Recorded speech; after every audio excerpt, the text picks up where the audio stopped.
Horror TV, le mur de l'âme, partie 2.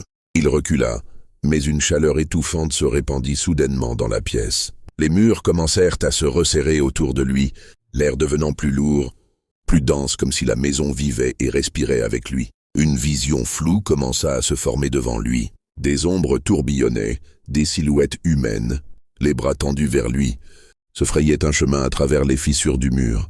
Thomas hurla et se précipita vers la porte pour fuir.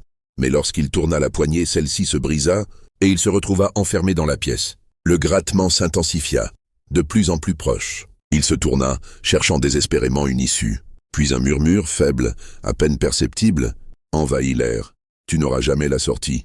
Nous te retrouverons. » Soudain, il comprit. L'âme enfermée dans le mur n'était pas un simple souvenir d'un ancien, propriétaire de la maison. C'était quelque chose de bien plus ancien, une entité, une malédiction qui s'était nourrie des âmes de ceux qui s'étaient aventurés trop près de la maison. Et maintenant, c'était son tour.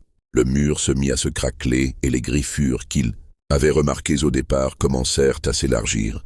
Les doigts pâles en sortirent, s'enroulant autour de ses chevilles, le tirant vers l'obscurité. Il cria, mais sa voix fut engloutie par un silence oppressant, et bientôt, il disparut absorbé par le mur. La pièce retrouva son calme, son silence morbide. Le lendemain, un groupe de curieux tenta de pénétrer dans la maison, mais lorsqu'ils arrivèrent à la pièce, ils ne trouvèrent plus rien.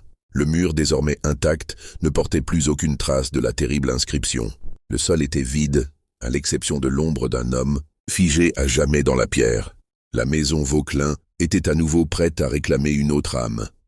Abonne-toi et like la vidéo pour ne pas manquer la suite.